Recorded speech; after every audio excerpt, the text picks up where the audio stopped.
Yes. Yes. How are we ever going to talk about that? We were going to. We're live. Okay. Just so you know. Okay. Hey, everybody. It's me, Will. Hi, I'm me, Kristen. Hi, Eric. Welcome back to another live recording of Guide to the Unknown. Yes. How's everybody doing? Hope you're doing well. What's the haps? Yeah. Seriously, what's happening? Yeah.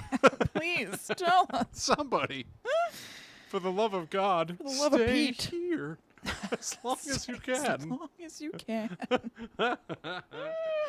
We're going to be getting started in just a few minutes, as always, but we want to take the time here to make sure that people are able to get in, say hi, Hi, Mommy. get comfy. Hey, Mom.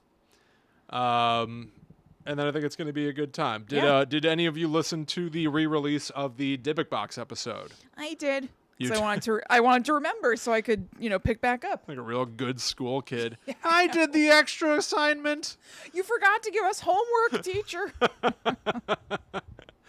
Eric, hell Andrea. yeah, drop a 2-sentence horror story in there. Everybody have fun. Absolutely. By all means. Hey, Andrea. Hey, Jasmine, AKB. Hey, Oh, Lauren. I didn't see that. Jasmine. Adrian, KB. CBFR. This is wild. Awesome. For the sake of it, for the hell of it, I'm going to read this. Yeah. Ever the extrovert, the man with the white motorcycle had missed getting lost in a good crowd.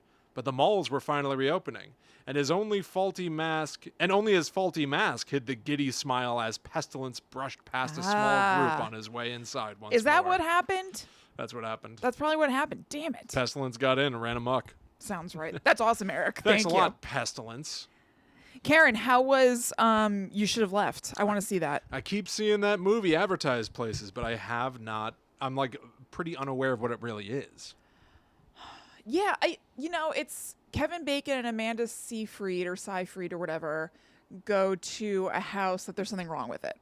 Oh man. And he must have Isn't that just the way it goes? right? Been there. And I think that he has a mysterious past or something, and I know that their giant age gap is part of the plot. Oh. And that's all I know about it. But I really like Kevin Bacon, and I like Amanda Seyfried. Yeah, me too. So I'm into it. I like her a lot. I have do to say, too. I've only seen maybe sparingly things from her outside of Mean Girls. Yeah. But I've liked She's everything. Yeah, I like her a lot. Mom and I saw her in Mamma Mia too. Oh, Here we she was go in that? again. So Yes. you hear they're going to try to make that a trilogy. Yes, I'm there. That was one of the best movie theater experiences ever. Is it time? Question of the week. Is it time for Papa Pia? We're not ready. Okay. Not yet. All right, fine. Not yet. If we're not ready, we're not ready. Give us this. Let us have this. Stupid. I know. Hey, everybody, before we get started, we're going to say this in the actual show itself, too. But since we're all sort of like being kind of informal right now, Kristen and I literally just minutes ago, I think, Yep. announced that we're doing something really cool this Saturday. Yeah. We're teaming up with a company called Brightsiders, which is founded by a buddy of mine. It's a really weird story how I even know this guy. I knew him in kindergarten, literally kindergarten. Yeah. Then Kristen and I moved away when we were 10. Then eventually we ended up in New Jersey. I met my wife, Allie, in high school. She went to college in NYU and became friends with this guy. So weird, Who right? I knew in kindergarten. And so we've reconnected for, the last 10 years or something. Yeah. But no, he started a company that's all about doing charities, charity live streams, so that Kristen and I, he didn't start it for Kristen and I, Well, didn't he? but it's a platform where Kristen and I are going to go live.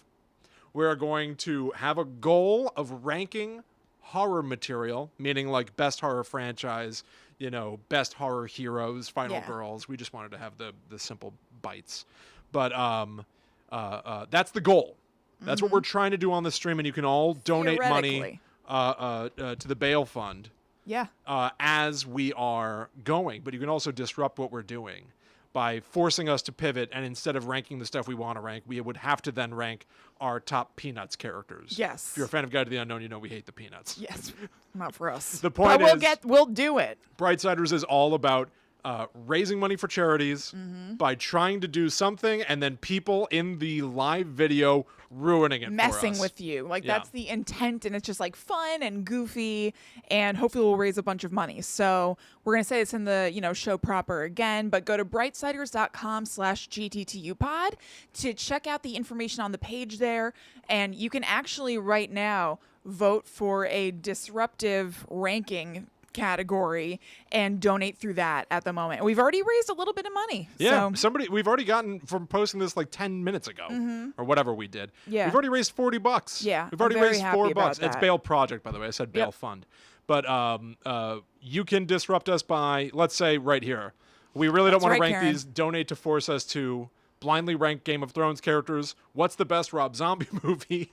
Dreamiest Twilight character. Our favorite Peanuts character. All of these hurt in various We hate ways. Peanuts. But let's say that you want us to talk about Rob Zombie movies for a while. Come in here and you can place votes. Each dollar that you donate is a vote. So you can donate $500. Yeah. You'll get 500 votes for the Rob Zombie category. And Right. then We'll on Saturday, definitely do it. Yeah. yeah, before we can do the stuff we want to do, we'll have to do one of these. Yes. Um, Yes. During the live stream, you can also do crazy stuff to make us pivot. Mm-hmm. $5 in the middle of a stream, and we're gonna have to stop everything we're doing and smell that book.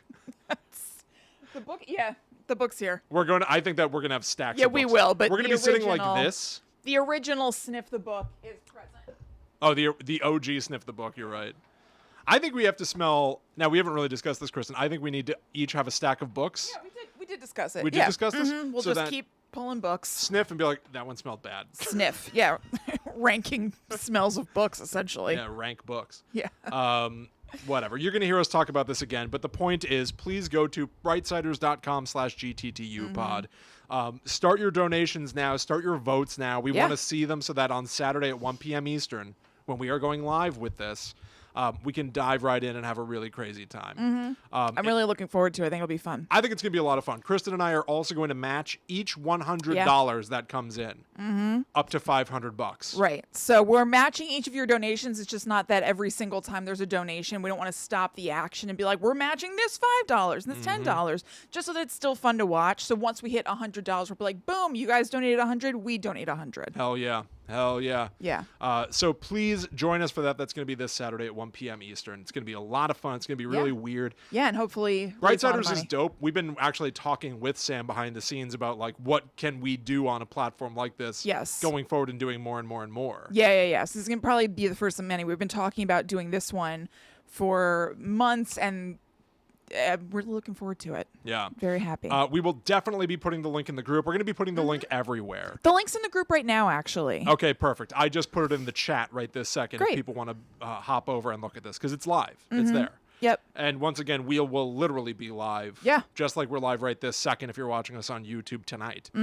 Saturday, 1 p.m. Yes. Eastern. Join us on this page, the Yeah, I think it'll be good, Andrea. brightsiders.com/GTTU pod. It's going to be great. And it's Yeah. for a good cause. Yeah. It's for a good cause. Yeah. I'm very happy to find a way to use our talents to give back. We won't be describing it that way. I'm But sorry. I am glad. I'm going to veto that as a description. Our talents.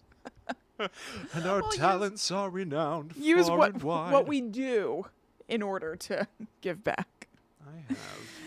Oh, If I God. look at you, tell me if I'm looking at you right now on camera. No. How could you be? I've been doing weird video stuff, and I think I've got this Oh, okay. flipped. Caitlin, the live stream isn't going to be available for replay, at least not right away. We're just trying to keep a lot of emphasis on the liveness of it all. So unfortunately, if you can't make it live, it's not going to be up for replay right away. We'll kind of see what happens down the line, but It's not impossible that we'll Yeah. repost this, but we really, I mean, particularly Brightsiders as it is right now, like it's all about it's an emphasis on in the live. moment. So Yes. not to be exclusive, but Yeah. there's a chance it'll be available later. But we're saying if you're able to be around or if you're able to donate now in the run up, that Yeah. would be optimal. Yeah. Thank you for asking. Be there or be cursed, says Erica. That's fine. That's a good tagline. Yeah. Okay, we're gonna repeat all of that on the Yeah, I show, know. but probably Sorry. shorter. Probably shorter, Yeah. right? Yeah. We've got to figure out the streamlined way to share this, I think. Yeah. Okay. All right. Let's do it. Let's do it. In the Dybbuk Ready? Box episode of the end, Yeah, I you said, noticed said that. we'd start at 7? I said that? Mm-hmm. What a fool I Yeah, what am. an idiot. Well, I'm glad that you guys didn't listen to him. And you showed up at this time anyway. What a fool. How I think I recorded that. embarrassing. I think I recorded that about 15 seconds before it ended up on the feed. Yeah, I think it was yeah. a little loopy. Okay, everybody. What do you think? Showtime? Mm-hmm. Do you want me to go What do you I'll want to go do? first You're gonna go because first? mine is kind of it's almost like a direct update to my Dybbuk Box segment. So, Okay. yeah. Okay. That sounds good. Do you want to... Why don't we say that we're going to do this at the beginning? We'll do our usual deal, and we'll say that we're going to do this in the beginning, and then in the topic break, we'll do the longer. So that does that make sense? What do you mean? We'll say that we're doing this Brightsiders stream at the top of the show. Okay. But then when you transition out of your topic and we start moving over to me, in that little break, just like we've done for like ads We'll in the past, elaborate on it. We'll elaborate. Okay. Does that sound good? Yeah, that sounds good. Okay, everybody. All right, cool. But I just realized, because you said you're going to talk about like what a Dybbuk Box I know. is, right? I think that the then go first. transition... It's not a big deal. I think the transition here is you're talking about the Dybbuk Box itself. I'm kind of taking a look inside and then doing pop culture. Yeah. So we'll say it that way. You're doing an update to last time, which theoretically ends with an opening, right? Not yet. Oh my God. Okay. In 2 weeks. Well, we'll find a natural transition. Maybe like, all right, but what would be in there, right? I don't know. I'm thinking maybe if you're going to talk about what a Dybbuk Box is, like you texted me, that might make sense to It's not start a lot. with that. It's not okay. a lot. Okay. I could tell you what a Dybbuk is, then hop to you. Let's do that. Okay. Okay. All right. All right, everybody. All right, here we go. We're going to start the show. If you have to leave at any point, this is going to end up everywhere on Friday. You know This that. will be on replay. Thank you all so much. Please consider sharing this video. Yeah. Help spread the word. We really appreciate it when you all do that. Yes, it's crazy to me. Thank Yeah. you. All right. Okay. Here we go. Here we go. Hello, welcome to Guides to the Unknown. I'm Kristen. And I'm her little brother, William. And today, as promised, we're doing a Dybbuk Box update. We did promise that. Yes, because we had the Dybbuk Box Revived episode that came out on your feeds on Monday to bring you up to speed on where we've been with the Dybbuk Box. And now we can continue that because there have been some updates in Dybbuk World. Yeah, very technically, we have covered this topic before, way back in episode 25. That's right. But like you just pointed out on the feed, we're doing this revival thing where we bring back old topics so that we can all be on the same page for new material, because there is a bunch of new material. Yeah. So in this episode, we're going to talk about what's been going on with the Dybbuk Box in the past 2 years. We're also going to talk about what the hell is a Dybbuk Box at all. Yes. How's it been used in pop culture? We're going to go way deeper once we open this sucker up. That's right. Now, if this is your first ever episode of Guide to the Unknown, what do you need to know? Kristen and I are a sibling duo. We're all about spooky stuff. We focus primarily on pop culture, but we get into folklore. We get into urban legends. We run the full gamut. We've been doing this for 137 episodes as of this recording, with a deep back catalog for all of you to check out. This show comes out every Friday on Apple Podcasts, Spotify, every other major podcast app, plus youtube.com/talkbomb. This is also a video show. We record this show live every Wednesday at 6 p.m. Eastern on youtube.com/talkbomb. And you can find links to all of these places and more by going to gttupod.com. That's right. And one of the hottest links you will find at gttupod.com is to our Patreon, which you can find directly at patreon.com/gttupod, where we do monthly bonus episodes, weekly updates, all for the $4 and up tier known as the Netherworld Warriors. So if you go donate over there, you get your own secret podcast that comes out every single month, and it's very awesome. Yeah, and we have something very exciting to announce right now. This coming Saturday, which is Saturday, June 27th at 1 p.m. Eastern, Kristen and I are going to be doing a charity live stream on the website brightsiders.com/gttupod. Look for a link in the show notes.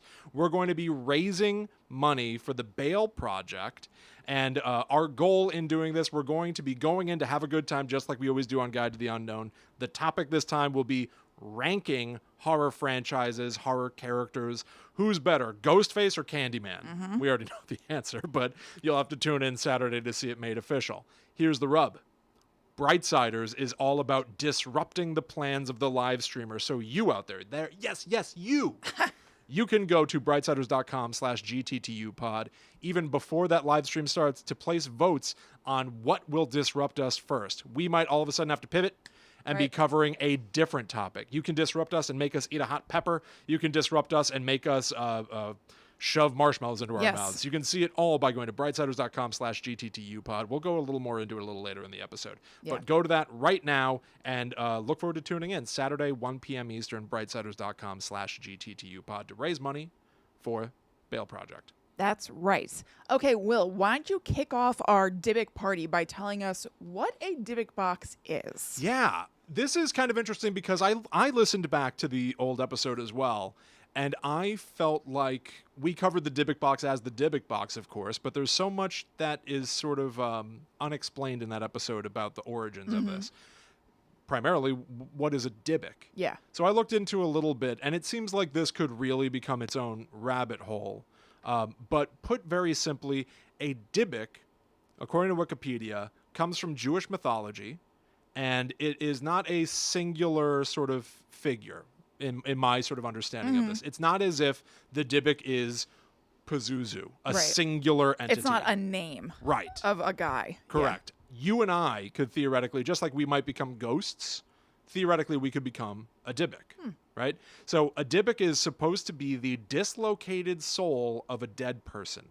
It can possess you. It can possess boxes. In fact, the name Dybbuk itself comes from a Hebrew word meaning to adhere, to cling, right? Sticky. So they say sticky. So they say that if you were to open the Dybbuk box, it's not like the Dybbuk is inside the box. The Dybbuk box is part of the box itself. The Dybbuk is part of the box itself. Yeah, the Dybbuk is possessing the literal wood of the box. To open it is to unleash, but it's not as if it's contained inside. It was first mentioned in 16th century writings and then made more well known in a play by S. Ansky, which is called The Dybbuk. I read into the plot a little bit of this play, and it is very, very similar, honestly, to The Exorcist. The Dybbuk, functionally, even in pop culture, which I'll talk about way later, is a lot like exorcism stories. The Dybbuk as a thing that will cling to you or adhere to you. You then need an exorcism to get rid of it. So there's some familiar tropes in there. Yeah, I mean, really... Honestly, that's kind of it. Yeah. At its most basic, a Dybbuk is a malicious entity that seeks to cling to you. And as we have understood it, and as it's most well known today, from what I can tell, it is all about the Dybbuk box. Yes. Yeah, the Dybbuk box is very hot. So where we left off in that episode that's on the feed, we talked about the original owner of the Dybbuk box and it getting passed on to other people through eBay. And we kind of ended with saying that it's been acquired by Zach Bagans to be placed in his haunted museum. Since we recorded that episode, the Dybbuk box in the museum has gotten a lot more press because Zach Bagans has played it up. Like, they did a Halloween special where a lot of the focus, a kind of crescendo to a potential opening of the Dybbuk box that didn't happen. There are rumors about the Dybbuk box cursing famous people who've come into contact with it. Yeah, Post Malone? Yes, exactly. So Post Malone visited the museum, touched the box, which is a brave thing to do, or foolhardy potentially. Who is Post Malone? I'm sorry to back it up this far. It's a little basic, but I don't know who Post Malone is. I know the name. A singer. For the first year or so of his famousness, I thought Post Malone was like a YouTuber or a TikToker or a Vine star that I didn't understand because I heard the name, but I had no familiarity with what was going on with him. He is a musician. Okay. Yes. So he visited the museum, touched the Dybbuk box, and then after that had a whole bunch of close calls in close succession. So after he touched it, his private plane had 2 tires blow out on the runway. People broke into his house with guns. And he got into a bad car accident. Ugh. So because it was soon after the Dybbuk box, people kind of attributed it to that it cursed him. Right. So it's been in the news a lot lately. But I found a place that it was before all those headlines, which was the TV show Deadly Possessions, about the items in Zach Bagans' haunted museum. And I was shocked, William, to find out that it shared the same episode as Robert the Doll. Really? Yes. I just didn't watch the portion of that episode back when I was researching Robert the Doll in episode 58. So you can go listen to that and hear about the Robert the Doll segment of Deadly Possessions. I'm just covering the other half of that show. So that's the episode where that old servant man is... Yes, Theo, and he's in the Dybbuk Box part as well. Oh my God. This was a mind blower. What happened? So he never fails me, Zach Bagans. I watch these shows and then I'm like, oh my God, I'm typing things that I didn't expect. So stay very close to @GTTU pod because we might be seeing more of Bagans in the near future. Oh yeah, we will be, and so you'll be hearing more about Bagans. And I bet some of you know what that means. And if you're wondering if you're right, you are.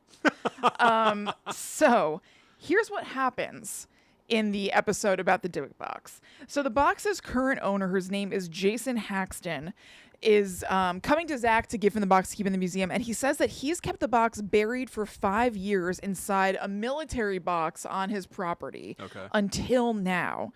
So he brings it to Zach, and also the original owner, the guy who we talked about in that episode, Kevin Manis, comes out as well, saying that he feels like the box may have contributed to his mother's death. Oh.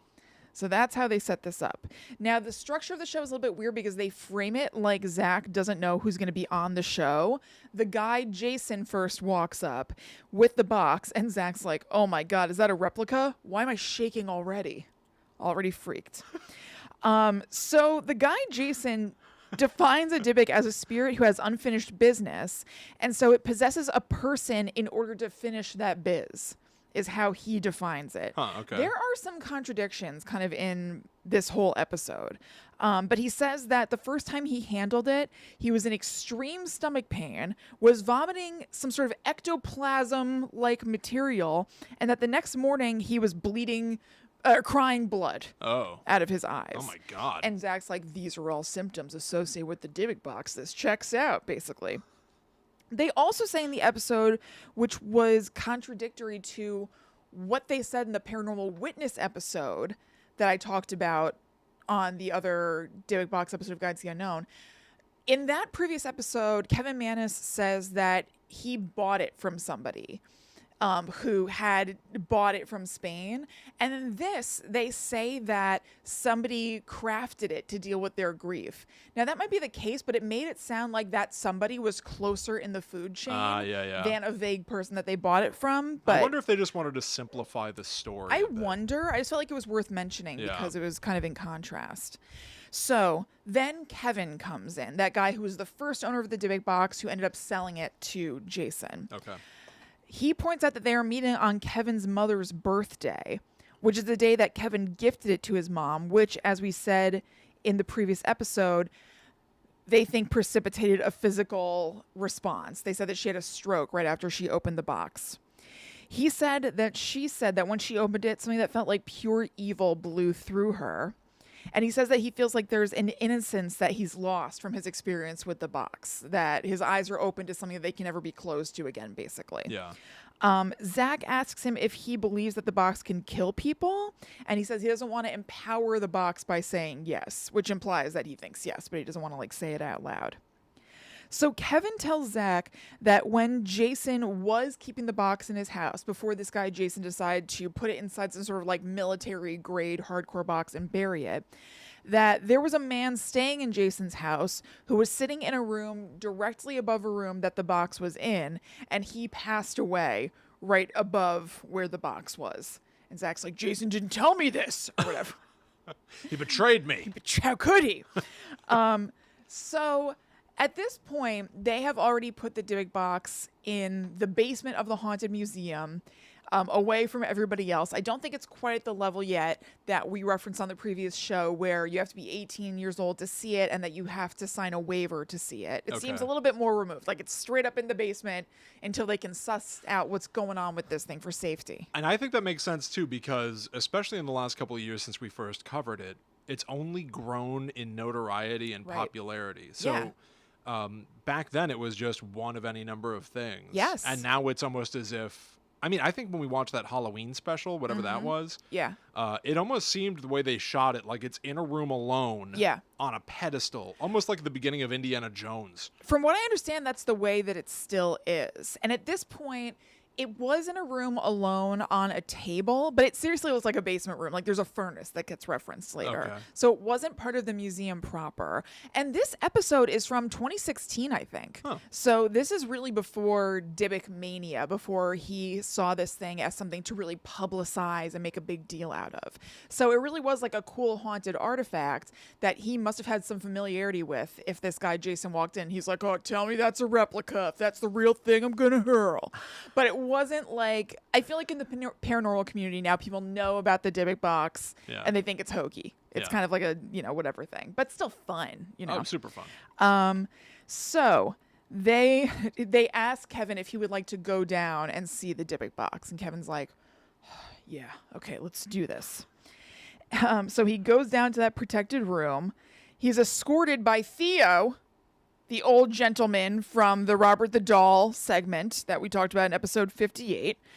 And Kevin decides to bring in a trigger object with him. It's an item from the family who originally built the box, so it must be something else that he bought from that same garage sale, to see if that's going to provoke any activity. A trigger object is something that might like get a rise out of a ghost or a spirit.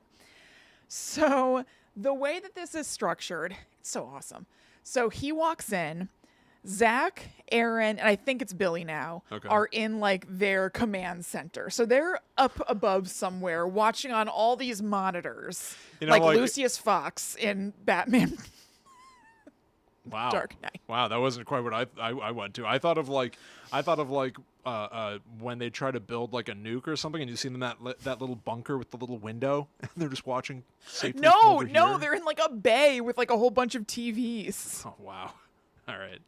And they have a microphone either on him or in the room or something where they can hear him. I think he can hear them back, but definitely hearing him is more important. William, I can't believe what happens here. William, you're not that far off. I'm scared. William, I'm so scared. you are not that far off. I couldn't believe what happened. Okay. Man, I wish I taped it because I feel like I'm not going to remember the exact noise. Let me get there because you guys are probably wondering what I'm talking about. Yeah. So you would think if this is a guy who lived with this item, he feels like it killed his mother potentially or led to her death. He seems to take it very seriously and everything. That, I don't know, he might arm's length it a little bit. I kind of forgot the stakes of this when I was mimicking that little breath. Now I feel bad. I wouldn't say feel that bad. This changed some things for me. Okay, so you would think maybe he'd be a little bit cautious, like, oh, God, this is this thing. This really is a big deal. This thing changed my life. I'm scared of it. I'm wary of it. He walks right up to it and plunks the trigger object on top of it. Oh. And opens the door. He opened it? Opens it right away.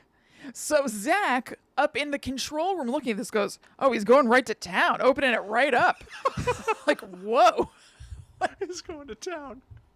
There hasn't been quite the mythology around opening the Dybbuk Box yet at this point, but still marches right up to it, plunk this thing on top. We don't know what it is. They just mentioned that it's there, and he opens the thing. And they're just like, whoa, okay. And they say that around that moment, it causes the lights in the store above the cellar to flicker. They cut to the security footage of, I guess, the gift shop of the Haunted Museum, and the lights are flickering. Who knows if that was at that moment, but that's what they show. Yeah. So he starts acting real weird down there. He's like wandering around and stuff. And it was so good. He tells them that someone needs to come down there because he has to tell them something important or something that might be important. He's wandering around and he goes and stands in the corner like Mike from the Blair Witch Project. He's just like standing there and making these little noises, William. No way. Yes, I swear I haven't seen this. I don't think you have. You can watch it on the Travel Channel app. It's available on there. You can also Google it and find it. But he's like, wait, I don't think that's right. It can't be right. I don't remember. He's making little noises. Which reminds me making that noise more than the noise he makes. I didn't think about it then. When I was in like high school or something, a bunch of kids in one class or middle school, it doesn't matter, started going under their breaths like, and the teacher was like, who's doing that? Stop it, stop it. But you couldn't see them, so it was just like, it lips not really moving. It was so funny. But so he's making a weird noise, some sort of breathy in-out noise. And he says, can you come down here? I have something to tell you. It might be important. Zach doesn't move a freaking muscle. He's like, oh, I wonder what that's going to be. I had an accident. Can you come down here? It might be important. Can you get the pants from the nurse's office? I need the nurse's sweatpants. Get the sawdust. I went to the bathroom.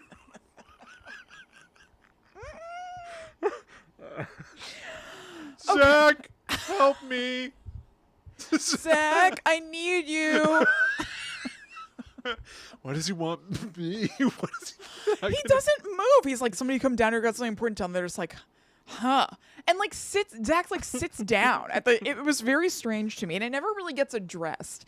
I found this. It was a great episode. But it was that very dude could be frustrating. possessed by the Dybbuk now. You don't go near him. I guess that is kind of their reasoning, but they don't address some of these things. They don't face some of these things head on. Now, William, what I'm about to tell you, I couldn't believe what was happening, and I did a little research to try to find out what was going on, and it shed a little bit of light. He starts using a theatrical voice, walking back and forth facing that wall, reciting a poem. Now, I started to transcribe the poem. I'm listening, I'm clicking pause, transcribing it, and then once I got a couple of sentences, I decided to Google it to see if anybody else had done this, and I got some real results. But let me just tell you what I got so far. Okay. He says, like, light from the hallway crept into my room, along with the Shadow Man too, I assume. Never before had I seen such a form that could change the candle's flame that licks in a storm. Light as a monk, he crept in on his knees, and he perched on the edge of the bed, if you please. A new thresh were to begin. I wait here in the darkness till you fall asleep, and I come into your dreams with a promise to keep. In the night till morning, I'll torment your soul. It was crazy. You guys have to seek this out. In the night till morning, I'll torment your soul. It's like that. So I'm not saying I did a perfect impression. The sort of devilish demon who might Yes. have one of those little curly mustaches And at the end. here's the thing. So I Googled it to be like, what is this? Is this like a famous poem? What is this? It turns out to be a poem that he himself wrote called The Shadow Man. And he has it uploaded using that same theatrical voice, like a spoken word sort of jam, on a website called, I have it linked, it's going to be linked in the show notes, a website called Broad Jam. So it's his own poem. I think the implication here was that something was like possessing him in this moment and making him do this. But if he wrote it, it almost plays like that is his safety net or safety blanket. Well, here's what they think. So during this, you can't clearly hear him saying all parts of this poem. It's part that I gathered it and transcribed it from the show, part that I found it online, and I linked my source for that in the show notes as well. But over this and interspersed with it is Zach and Aaron and whoever being like, what is this? What the F is going on right now? I'm like seriously flipping out now, bro. So that prompts Zach to get moving. He gets away from Control Center, and you would think that this means he's going to go downstairs and, get this guy. He says he's worried that Kevin is performing some sort of ritual to drive something out of the box that they didn't talk about beforehand, so he needs to do something about it. And he starts making I wrote little scoochie noises. The guy starts making little scoochie noises again. He's like, or whatever. I don't even know. You guys have to watch it. So you think Zach's going to go down and put an end to this? He sends Theodore down. He's like, we got to stop this. And he's like, Theodore, go down to him. And I was like, you're going to send Theodore down? Now, just so you guys know, because we didn't explain who Theodore was. I'm assuming everybody knows. You don't know if you didn't listen to the Robert the Doll episode, but listen to 58 if you want to. Theodore is an elderly gentleman who's like Zach Bacon's butler in this show, basically. And he sends very frail Theodore down to the basement to a guy who he thinks is performing some sort of dangerous ritual. Now, here's the weirder thing. Can I just also add that what we originally saw of Theodore was that Zach Bagans is basically interviewing Robert the Doll or talking to somebody who has Robert the Doll, and he's like in the middle of the interview, and then Theodore goes like, Mr. Baggins, your mail, and interrupts everything, which like that would ever happen. Like that would ever happen. Not sure why it's even part of the show. They could have edited it out. And Bagans is kind of like, Yeah, thanks. Like throws like Theo some shade, I feel. I don't remember, but probably. Yeah. It's very weird. And then it spurns on some other stuff in that episode. Highly recommend watching this full episode of Deadly Possessions, but also going and listening to that episode of Guide to the Unknown 58 for the full Theo scoop. But anyway, okay, so it's weird enough that Zach sends Theo down to do this instead of going himself. But then Theo just walks in the room and doesn't do anything. He just starts walking around the room. What? Seriously. He just walks in and he's not like, Mr. Bagans wishes your presence upstairs, Mr. Manus. He just walks in and is just in the room. He doesn't do anything. Now I'm in here too. Now I'm in here too is all that happens. It's so weird. Here I am. It's so strange, Will. It's just him like walking around. The camera's like kind of catching him. It's so weird. That's really weird. So then Zach does. So there's a pipeline for Zach to talk in it. Then Zach comes on over the loudspeaker in there, I guess, and he tells Theodore to come back upstairs. He's like, Theodore, come back up here. This isn't good. And then he tells Kevin too as well. So Kevin comes back up and he says that this thing is nothing to play with down there, and he feels physically and emotionally shaken. And Zach doesn't ask him, hey, what was going on with that voice you pulled, or that like poem that you read, or ritual you're performing at all? Maybe Zach's scared or something, but he doesn't face it head on. And then Zach and I think Aaron have like a little confab off camera. You're hearing their audio and you're seeing kind of like a corner of the museum or something. It's almost like you're looking at security footage, but you're not looking at them head on, where they said that they feel like Kevin was doing some sort of witchcraft and telling the box to F with them. So maybe they didn't want to like ask Kevin and rile him up or something. So this segment of this episode ends with Zach taking both Kevin and Jason to a rabbi who he wants to like have explained to them stuff about the Dybbuk box and what a Dybbuk is or something. It's a little unclear and muddled what's going on here, to be totally honest. The rabbi says that he doesn't feel like the actual box is causing things, but that it's a message from the Almighty about something going on with you. I'm going to be honest, I don't totally get what that means. I mean, it's almost like the universe working through things and prompting you in a certain way to maybe deal with your own demons. I mean, I guess that sort of makes sense. Like if people go through a hardship and they say that they came out better for it, and this is so it's God using this as a vessel. Yes, God works in mysterious ways. The Dewey Vessel system is how they organize bad things happening. How they organize Dybbuk boxes. Yeah. So during this, Kevin, showboat that he is, starts sweating profusely and coughing a lot. Be like, I don't know why this is happening. I don't know why this is going on. I don't know. This never happens to me. And so finally Jason's like, do you want some water, man? He's like, yeah, I'll get some water. So the implication is that the rabbi being nearby and saying that the Dybbuk box isn't powerful or something is causing a reaction in Kevin. And so they get some water, and there's a voiceover where Zach is talking about how these are symptoms of the Dybbuk box. And they basically sum up by saying that the box really seems to affect these two guys. And then it like smash cuts to Robert. It is a very abrupt ending. Oh, we're just done there. Done. That's it. Very, very abrupt. I didn't see it coming. Weird. So like we said, since then, we had the Halloween live stream episode of Ghost Adventures where they played with the idea of opening the Dybbuk box. That was kind of like the grand finale of the show, but they opted not to do it then. It really was. The vibe didn't feel right or something. It was so weird. We watched this live, and it really culminated in the, like Raiders of the Lost Ark, Indiana Jones with that bag of sand where he's going to take that golden idol, looking at it, sizing it up. It's as if that scene ended with him being like, nah. Yeah. And walking away. It was so weird. Yeah, it was weird. A deflated little conclusion. It very bizarre to me. Do you think that suggests that he like really believes in the power of the Dybbuk and stuff? You know what I mean? Because for showmanship, you would open it. Unless, all right, I'm going to make a very, very, very weird point. Okay. All right. Per storytelling, you would want something to happen there. I'd have to assume that episode, when they were planning out doing the live stream, one of two things happened. During the planning, they were like, and then we'll end it all with opening the Dybbuk box. It'll be huge. It'll be epic. Hell yeah. Or they ended it by going, and then we'll almost do it. We'll be so scared that we won't do it. Mm-hmm. And maybe in the planning stages, that sounded exciting. Maybe. To be like, we're going to be so overwhelmed. I can't see how that would sound exciting. We have to walk away. But in practicality, and like you have to know this about like crafting a thing, to say that it ends with nothing happening, Yeah. even if that's the point, it's going to be such a big point. I can't imagine It's that. so not thrilling to see. I can't imagine that being planned. I just can't see it. There's nothing about that sounds like that'd be a good crescendo.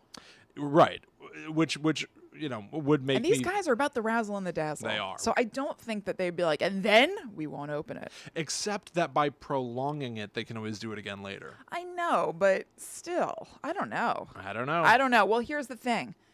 They're not prolonging it any longer. In real time, as we sit here, the Dybbuk Box has been opened. It hasn't aired on television yet, but it has happened. And so here is what Zach Bacon's had to say about it in an exclusive to people.com. So right now they're in the midst of a 4-part series called Ghost Adventures Quarantine that started on June 11th, and it's going to be wrapping up on July 2nd. Now I can only imagine that the July 2nd episode is going to be the one where they open the Dybbuk Box. Yeah. I haven't watched these quarantine episodes yet, but I know they've talked about the Dybbuk in the episodes because they're quarantining in the Haunted Museum, which is a rad idea, and I'm totally going to catch up on these episodes. I think that's pretty dope. But here is what Bacon said. Quote, "It was an anxiety-driven investigation as raw and intense as we have ever done before. I firmly believe the global pandemic caused the manifestations of spirit activity to be at an unprecedented level." I just included that because I thought that was an interesting concept. It kind of makes sense, the idea that chaos would sort of breed something. It's very Ghostbusters. Very Ghostbusters 2. Yes, it is. You're right. Pinky slime. So he says specifically of the box, "The scariest moment for me is what I saw and felt. We captured on camera an unbelievable mist coming out of the box that manifested eyes. The lead investigator also believes he saw the Dybbuk Box entity crouching down towards the wall behind the box." Whoa. So we have that to look forward to, I would imagine, on July 2nd. And that is where we are at with the Dybbuk Box. That's the modern Dybbuk Box history. Yep. That's crazy. Yeah, totally. It's funny to me, especially knowing that like that Halloween episode was amped up with like, we're going to open this thing, and then they didn't. I've been seeing those headlines. I didn't know about it, but I've been seeing the headlines of like, he opened the box. Yeah. I'm like, cool. All right, sure. To find out that they already opened the box, maybe not Zach himself, but I that imagine. it was opened in 2016 is like, all right, well then Oh, yeah. it's been open before, so. I know. I guess because that show, I don't think that show is a big hit. It's only one season. Right. So I guess they just kind of like glossed over It's like, it. ignore it. And I guess you could also, I don't think it's as significant, but you could be like the first person like outside of the original owner Sure. to open the box or something like that. Yeah, okay, that's fair. Yeah, I'll take that. You know? I'll take that. All right, so I'm going to talk a little bit about some of the pop culture Dybbuk Box stuff. Yeah. Because the Dybbuk Box has appeared in other places, and I don't know. The Dybbuk itself has sort of been referenced in spots I found as well. One of the big ones that I remembered from my childhood, and we just covered this in our Unexpected Horror for Kids episode, just a few episodes back. Rugrats. Right. In the year 2020, at 33 years old, I've now watched 2 episodes of Rugrats. Did How'd I it like go? them? No. Ah, I didn't enjoy it at all. didn't go down so smooth. No. It was an episode called Toys in the Attic, and Tommy and Angelica are staying with Tommy's grandparents, who are from the old country? I feel Oh, like they yeah, said that's right. They something. always eat borscht, right? Yeah. That's like their thing. It's Yeah. seriously, isn't it? Yes. Yeah. At one point, Grandpa upstairs falls over, and Grandma goes, "Did you hurt your schmeckle?" And Tommy later will be like, "We got to be careful going upstairs. We're gonna hurt our schmeckle." I was like, what is this show? Yeah. Anyway, Weird. it's just strange. It Yeah. was fine. Yeah. But so, Grandpa, I thought this was kind of fun. Grandpa, when he puts the 2 kids to bed, he goes, "Good night, sleep tight. Don't let the Dybbuks bite." And which makes Fun, it part yeah. of like everyday life and storytelling. Yeah, You know. yeah. And Tommy says, "Hey, Angelica, what's a Dybbuk?" She says it's like a ghost, only scarier, which is kind of true. Yeah. And then I also found out that Dybbuks pop up in the real Ghostbusters. They feature in the movie The Unborn as the villain, where a Dybbuk is a woman's twin who was never born, Okay. and so now is haunting her. Okay. But the Dybbuk Box itself has a place in pop culture as well, Kristen. Do tell. There's a movie from 2012 called The Possession. Yes, we briefly referenced that in the episode. I'm going to go a little deeper. Please. So this movie stars Jeffrey Dean Morgan and Kira Sedgwick as a couple who is getting divorced. Jeffrey Dean Morgan goes to not a flea market, a garage sale, with his daughter, and she spots a Dybbuk box. This Dybbuk box featured in a cold open where a woman tries to open it or interacts with it and suffers a horrible fate. So they're looking at this Dybbuk box at the garage sale, and the daughter Emily is really interested in it, and Jeffrey Dean Morgan decides, you know what, she's going through a tough time because of the divorce, I'm going to buy it for her. And when they start to buy it, the woman is inside the house and through a window can see them interacting with the box and starts freaking out like, no, don't get that, don't Why'd get you that. put it out there? I don't think she did. I think she's like comatose because of her attack. Oh, okay. Yeah. So here's the plot per Wikipedia, which is kind of fun. Clyde, this is Jeffrey Dean Morgan, takes the box to a university professor who tells him that it is a Dybbuk box that dates back to the 1920s. It was used to contain a Dybbuk, a dislocated spirit as powerful as a devil. The possession has 3 main stages. This is very Conjuring. Yeah. In that, they have like 3 main stages of possession, which that was interesting. In the 3rd stage, the Dybbuk latches onto its human host, becoming one entity with it. The only way to defeat the Dybbuk is to lock it back inside the box via a forced ritual, which is basically an exorcism. Mm-hmm. Upon further examination of the box, they learn that the Dybbuk's name is Abizu, known as the Taker of Children. Oh. They even take the girl to go to the hospital to get an MRI, and on the MRI scan, they see the face of Abizu. Oh, yeah. I think that's in the trailer or something, right? That It's like kinda rings fun. a bell. Yeah. It's almost like getting a sonogram or Right. something like that. You find out that there's a demon named Abizu. So it all will sort of culminate with them at the hospital. Jeffrey Dean Morgan. I'm spoiling this, by the way. I'm spoiling so you know. the possession. Yeah. It's kind of worth it, I think. Yeah. But if you don't want to know what happens at the end of the movie, The Possession, see you later. So Jeffrey Dean Morgan ends up getting the demon in his own body, and then he barfs it out his mouth. And then it crawls itself. I guess it's like running away because of the exorcism being performed. Its only way to scramble away is to crawl back to the Dybbuk box and lock itself in. Ooh. Which also played kind of like Ghostbusters. It was kind of like as if the ghost wanted the safety of the containment trap. Huh. Does that make sense? Yeah, it does. Yeah, it was. Yeah, that part in that is particular I found interesting. vaguely interesting. Mm-hmm. Now that's the movie itself. The Dybbuk box factors into the making of this movie, though, with some commentary from the minds behind the movie talking about it.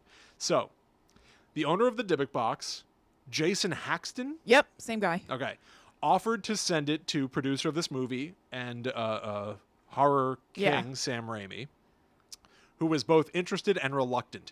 Sam Raimi told Entertainment Weekly, "I didn't want anything to do with it. I'm scared of the thing." He told the interviewer that he was raised in a conservative Jewish home, saying, "You don't hear about the Dybbuks when you go to synagogue. I know the demonic lore of The Exorcist, but what does my faith believe about demonic possession? The stories chilled me to the bone." Jeffrey Dean Morgan said, "In the research I did, I started getting creeped out. My girlfriend was like, let's just make sure we don't go near the real Dybbuk box." We were like, hell no, recalls screenwriter Juliet Snowden. "We don't want to see it. Don't send us a picture of it." Director Ol Bornadal said, "Some really weird things happened. I've never stood underneath a neon light before that wasn't lit, that all of a sudden exploded.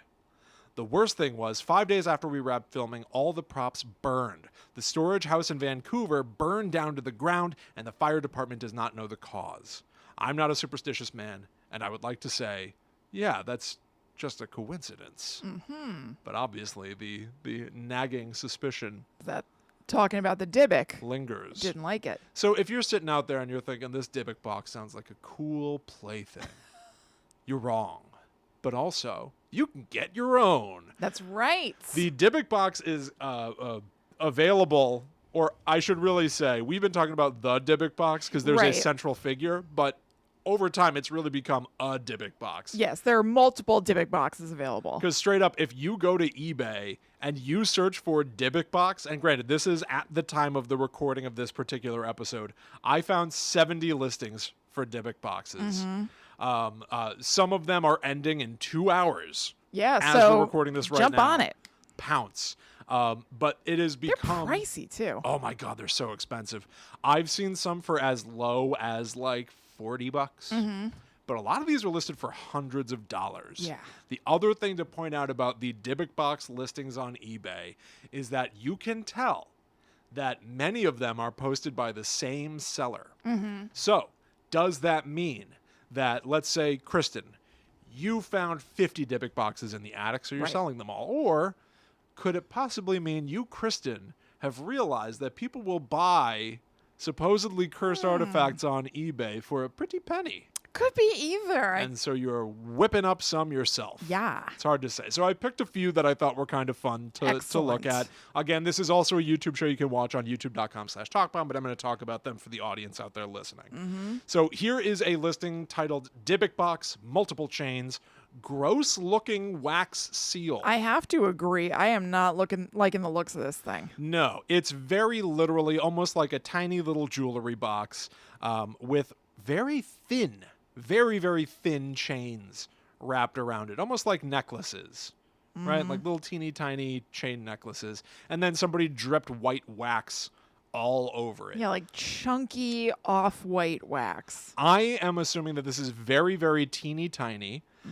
There was a time. Now, you and I have talked about haunted eBay objects before. Yes. And a lot of them had stories that went on and on and on Oh, for paragraphs yeah. and paragraphs. Deep lore, deep backgrounds. Super long receipts and stuff. Yeah. The modern Dybbuk Box marketplace is not the same as it used to be. Here's the description. Dybbuk Box, multiple chains, gross-looking wax seal, contents heard inside, many thin chains of wax, sealing box shut, wooden box with weird whitish wax. It's just trying to get you to find the right search words, I'm Yes. guessing. Yeah. I'm theorizing, I by think the that's way. correct. But starting bid, $50. Buy it now, $75. Doesn't look like there are any bids. There are currently no bids on it. That's the other thing to point out. If you sort by ending soonest on here, not many Not a lot of bids, yeah. No, I think the market crashed on Dybbuk boxes on eBay. Well, I don't know. I mean, in that episode, we weren't looking at specifically Dybbuk boxes. It was more like haunted dolls and stuff like that. I know. So I don't know if the market was ever super hot on Dybbuk boxes. It may have been, but I just figured maybe they're part of the same umbrella category of cursed artifacts. I bet other cursed artifacts are still hot. They're still popping. I think so. Here's one: unicorn Dybbuk box with power crystal. And again, it's just sort of like a teeny tiny box, always wrapped Yeah, in but chains. wait, read the rest of the description. Random spirit haunted. Yeah. It's like Pokemon or something. Yeah. Or like a blind box. You Yeah. know, if you sign up, you might get one. Right. You might get a random Funko Pop.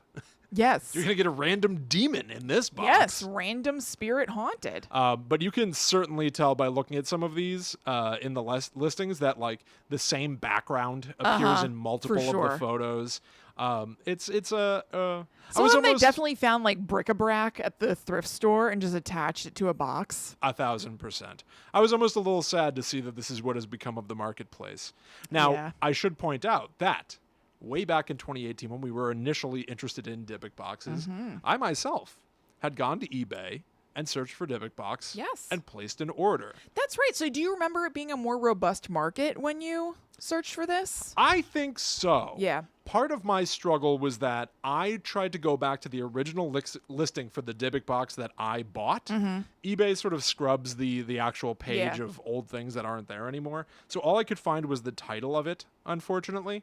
But what I purchased was called Dybbuk Spirit Box Sealed, found in abandoned house attic.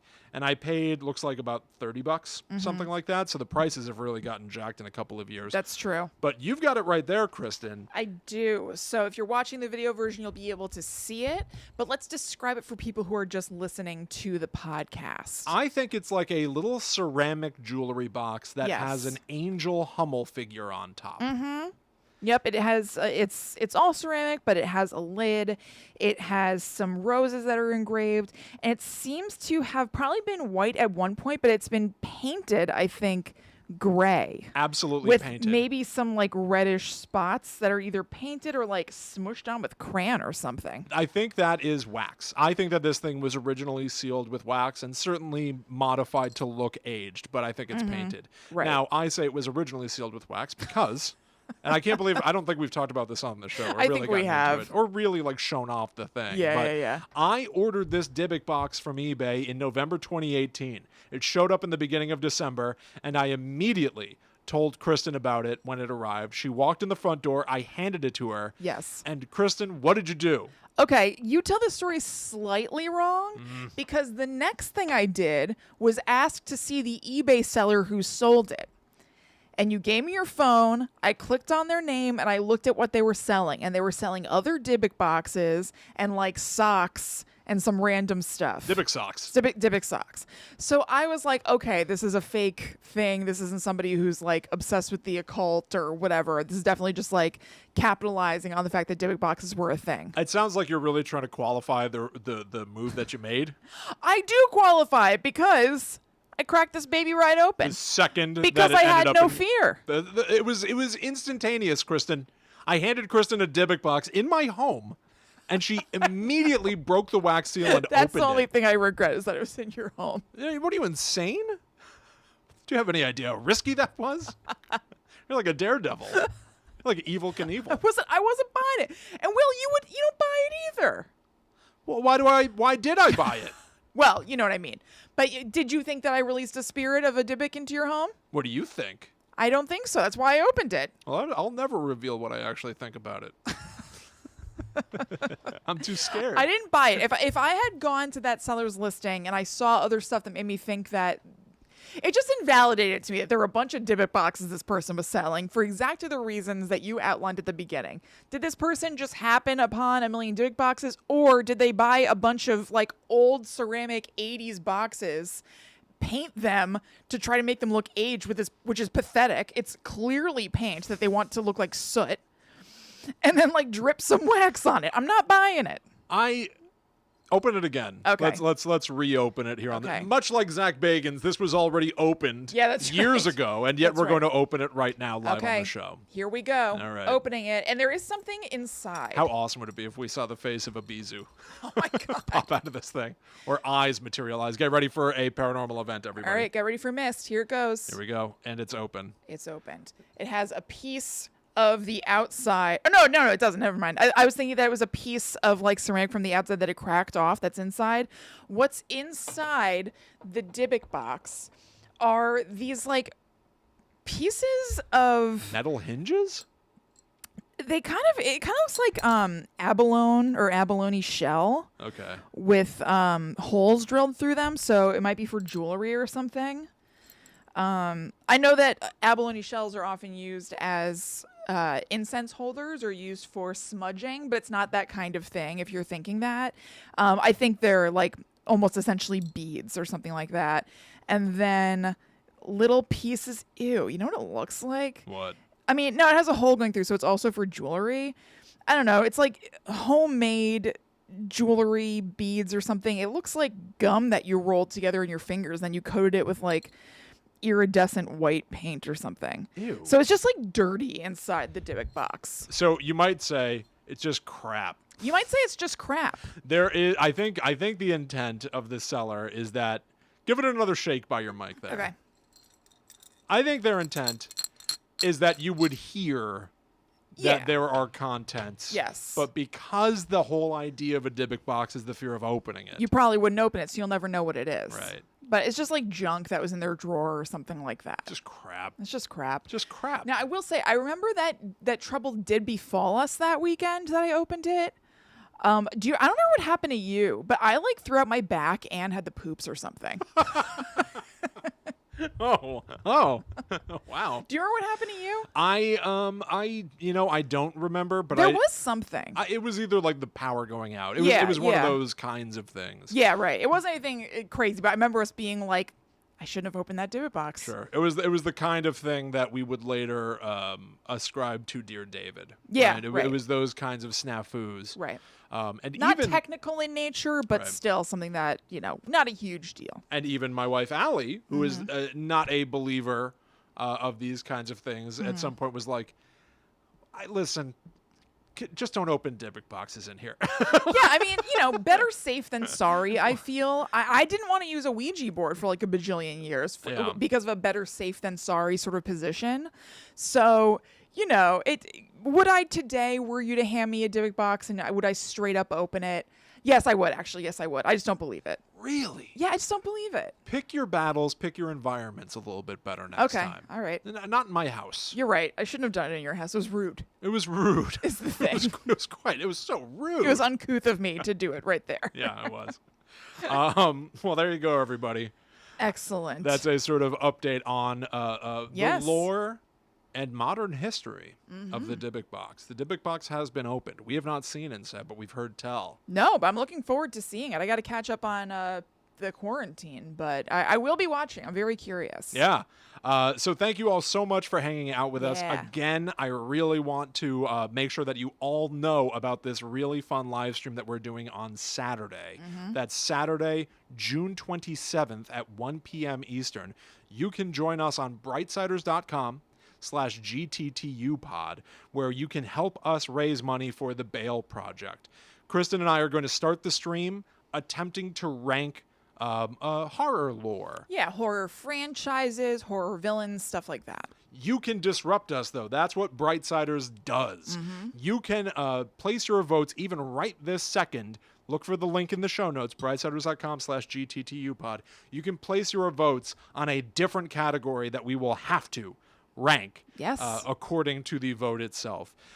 Blindly ranking the Game of Thrones characters. We've never seen the show. Neither of us have ever seen it, so we'll just have to look at pictures of them and their names, then decide who we like the best or something. What's the best Rob Zombie movie? Dreamiest Twilight character. And our favorite Peanuts character. We hate Peanuts. We sure do. So you can cast those votes literally right this second if you're watching live. You can also, if you tune in with us on Saturday itself, there are going to be other categories for smaller things that we might have to just drop everything we're doing in the moment and suddenly, for $5, smell that book. Right. So we'll be notified when your donation live rolls in, and we're like, oh, okay, there's a $15 donation. We have to put on a little bit of goth makeup. Yeah. You might even, for high rollers out there, get us to eat a hot pepper. Yeah, that's right. So that's this Saturday at 1 p.m. Eastern. This is June 27th. I always want to say the date of the year 2020, if you're listening to us in the far future. Case. Help us raise money for the Bail Project. It's for a very good cause. We're going to be having a lot of fun doing it.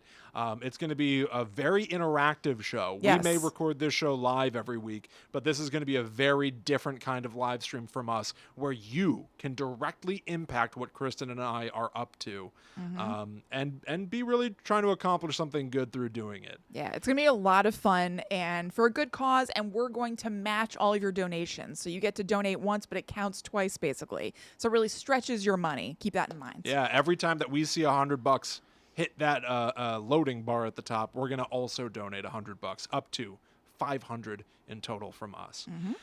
So that's this Saturday, everybody. Please, please, please consider joining us. Yeah. And until then, thank you so much for enjoying this particular episode of Guide to the Unknown. We really hope you had a good time. If you want more from us right this second, go to gttupod.com. You're going to find links to the show on Apple Podcasts, where you can also leave us a review, which we much appreciate. That'd be great. Thank you. And you can go to patreon.com/gttupod. For those of you who back us on our $4 tier, you can always change the 4, the Netherworld Warrior level, you're going to get access to a ton of bonus material, audio and video, an entire exclusive podcast just for our Patreon supporters. Make sure that you tune in to at GTTU Pod on Twitter, Facebook, and Instagram to keep up to date with everything that we're pushing out on the internet. In particular, at the beginning of next week, we might just be dropping something very special and unique, a little adventure that we might go on. Yeah, absolutely. And you can also follow Will and I individually on social media. I'm at Chillin' Kristen on Facebook, Instagram, and Twitter. I am the Myth Traveler. So thank you all once again for hanging out with us. We will be back next week for more. But until that time comes, we must travel. Back to the Netherworld, go we. Scene. The Dybbuk Box Yes. closes. That's right. Hey, do this. The Dybbuk Box closes. Super cool. Yeah, very. Don't peek again. I'm coming back out. Oh, my. Hell yeah, everybody. Alrighty. What's going on? Yeah. Hope you guys enjoyed that. Yeah. I liked it. That went by real fast. Yeah, it did. Let's see. Eric says, I just imagine a floating head screaming in William's living room while he gives a sigh and tells his guests, my sister opened the Dybbuk box. Yeah, I don't know why she did. I wasn't expecting it. Made it really hard to sell. So, you know, yeah. CBFR says, from you opening the Dybbuk box just now, suddenly Kristen disappears in a puff of smoke. I wish we could pull that off. That'd be awesome.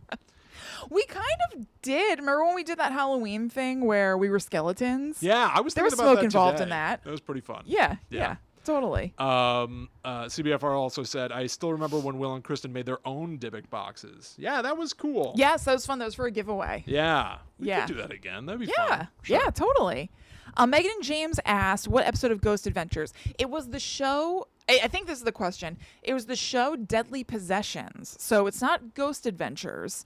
It's a spin-off, though, like a Zach Bagans show Right. still. Right. It was episode 1 of Deadly Possessions. Drew said, we love Theodore. We love Theodore. We love Theo. In this house, we stand Theo. What is Stan? It's like a super fan. Is that what it means? What's the T? Referencing Stan of Eminem. No way. I Googled it like an old grandma to make sure that was the case, and it is. So when you're standing... Oh, my God. You stan it. We stan Theo in this house. Stan killed his We have no girlfriend. choice but to stan Theo. Oh, my God. Yeah, I know. And in the car, they found a tape. It didn't say who it was to. Come to think about it, his name was... What? It was you. It was you. Damn. You know that ends with him going, Yes. damn. And he's wearing glasses in the video to show he's like off work. Days gone cold, I wonder where. Oh, Deadly Possessions is on Hulu too, Lauren says. Awesome. Thank you. Cool. All right, everybody. Cool, guys. That was super fun. In this house, we stand Theo. We I can't sure stop do. saying it. We sure do stand Theo. Can we I'm glad I know what make that merch means that now. says in this house, we stand Theo. In this house, We have no choice but to stand It's like Theo. you're saying it to like a child. In this house, young man, we stand Theo. That's internet parlance. No, In I this know. house, we stand blah blah. Okay. Yeah. In this house. In this house, we stand blah blah. We have no choice but to stand is another thing. we have no choice but to stand.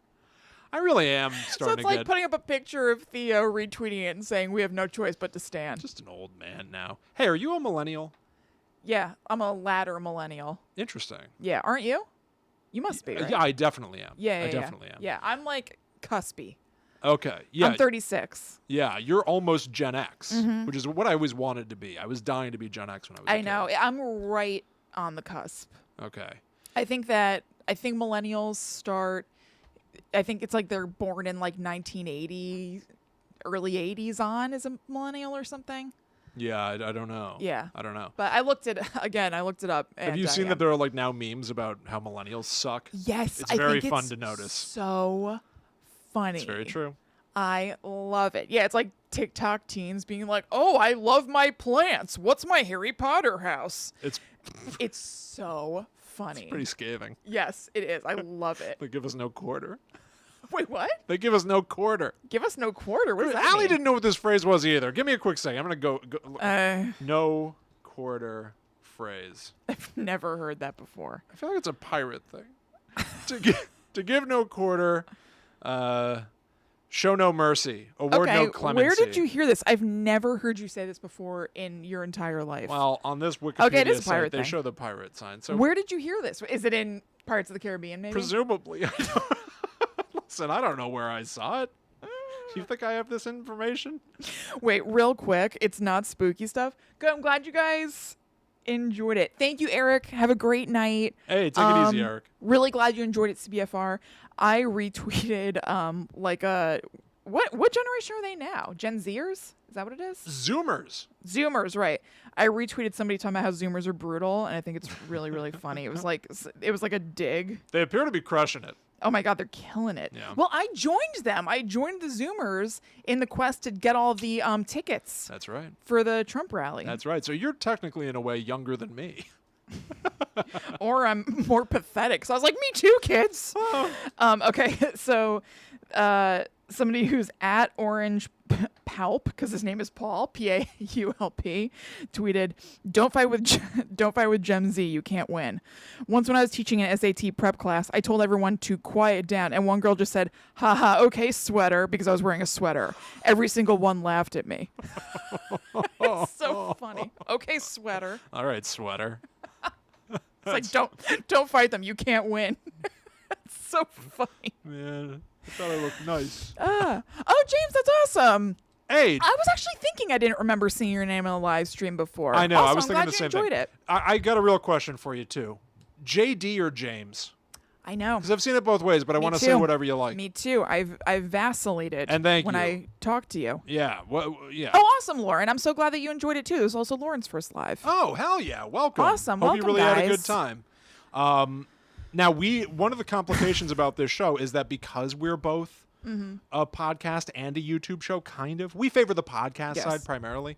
But if you like watching this show, if you hit the subscribe button, Yeah. then you'll always be able to see when we release something. If you hit the bell icon, I can't stand being part of the YouTube culture of like, and ring that bell to stay in.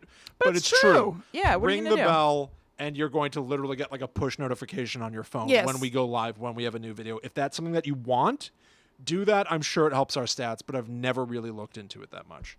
Yeah, me neither, actually. But you'll just know when we're live, and you can do it. JD, Okay, JD. JD, All right, not thank you. James. JD, thank you very much. JD has really been trying to get us new reviews on Apple Podcasts He's been an and awesome stuff. champion of the show. Thank you so much, Thank JD. you so much, JD. I also really want to point out that we have gotten a ton of new reviews, and I have to believe that it's because of JD. Oh, thank you so much. So thank you, JD, for bringing in a whole host of new 5-star reviews for us on Apple Podcasts. Wait. What? How many reviews? A bunch, like 6 in the last couple days? But how many do we have total? 371. Oh, you know what? You thought it was 4.7? No, I saw all those numbers. Mine's the farce or whatever. I don't see as well far away. I was like, is that 4,700? Oh, that'd Okay, be- yeah. that'd be But dope. no, still amazing. Thank you. Yeah. No, thank you very much, JD. I do want to say for anybody out there that does Thank you, not thank you. have an iPhone, an iPad, whatever, they won't allow you to review on Apple Podcasts. It just doesn't Yeah. work that way. But we've got another thing that I always forget about. There is a website called Podchaser, which really promotes itself as the IMDb of podcasts. So I believe if you go to podchaser.com/GTTUpod, let me just make sure that this works so I can say this going forward. Sure. While you're doing that, I just want to not miss some comments. Michelle asked, how's the Cameo application going? Any word yet? Because on our last Patreon exclusive episode, I applied to be talent on Cameo, where you could pay for me to give you a personal message. No word yet, Michelle. Holding out hope. Ghosted by Cameo. Ghosted by Cameo. I actually did pathetically do a search in my email this week. I was like, well, what if I missed it? It's not there. Oh, Kristen. Lauren asked if there's any chance you could suggest topics. Absolutely. The best way to do it, I would say, is to email us at gttupod@gmail.com. It just gets lost in the shuffle a little bit less that way. Yeah. But you can also contact us on social media if that's easier for you. But that one's it's just a little bit more direct because I'm in my email and then I can have the spreadsheet right there and add it in. And thank you so much for even thinking about it. Yeah. Thank you so much. CBFR said, did we watch The Entity yet? I haven't. No, I have you? not either. No. And some funny thing, Telly said, I was saved by the bell today, LOL, meaning the notification bell. Very good. Yeah, it's helpful. CBFR said same. Megan, same. She was watching Supernatural and instantly switched over. Thank you very much. Oh, I cool. recently started catching up on my Supernatural a little bit. I'm still very far back, but I watched a few episodes. That's been in an the last ongoing couple of campaign weeks. for you. Oh yeah, Yeah. I'm gonna still be catching up on Supernatural when I'm like 75. Yeah. So I confirmed it. If you go to podchaser.com/GTTUpod, this is a pretty cool site. What they allow you to do here, it is very similar to IMDb. This is going to be the page for the podcast itself. Anyone can leave a review. Anybody. Do you have an iPhone? Do you have an Android phone? Do you not have a phone? Who cares? You can leave a review here. We don't expect you to. We really appreciate it in the event that you do. It'd be great. Also on here, you can see that like people follow the podcast. I assume that they're eventually going to release a podcast app is what I really think is going on with them. I assume at some point, because you can listen to the show from this, but it's not a great experience on mobile. I think eventually this is going to be a pretty robust podcast app itself. Yeah. You can also look at us individually as creators on here. We have our own individual pages. Visually. No. Literally look at us. Yeah. No, but like you can see, we've each hosted 145 episodes of this show, right? Like it sort of lists out chronologically what we've done where. Yeah. So it's a really great resource that that gets around the you don't have an iPhone issue. Yeah. But you can also review on Facebook. True. I think a lot of people look at that. We are on Stitcher. Nibs asked that, so you can review there. And Mel says, I tried a bunch to do Apple podcast reviews. LOL. They know I hate them and didn't let me review you there. Well, thank you for trying, Mel. We appreciate it. That's funny. Thank you very much, Mel, for the attempt. Thank you. That's really funny. Yeah. All right, everybody. I think we're gonna split. Yep. But we will definitely be live again this Saturday at 1 p.m. Eastern. Yes, we will. I think it's gonna be a lot of fun. I think it's gonna be a little chaotic, but I also think that's the point. Yeah, it's totally the point. Look at this, $65 now. It even went up in the past hour. So thank you all so much for hanging out with us, for supporting everything we do. Listen, this show, we put it out there really because we love doing it. Yeah. Patreon is a place where you can support us directly. This, really Brightsiders, appreciated, is a place where you can work with us to raise money Yes. for other people. I really love the idea of doing this more, and Yeah, I think it could be really cool. And again, full disclosure, my buddy runs this site. But we'd want to do anything like this anyway. Yeah, totally. I mean, we've been donating money just ourselves anyway. So there's just kind of a new, broader way to do it and to involve you guys in it and do something fun and interactive while it's happening. Hell yeah. So I hope you come. It's going to be a good time, everybody. All right. Yeah. Tons more Guide to the Unknown in the future. Keep an eye on those feeds next week. Peep the feeds. Peep the feeds. I would say next Tuesday, peep your feeds. Sounds about right.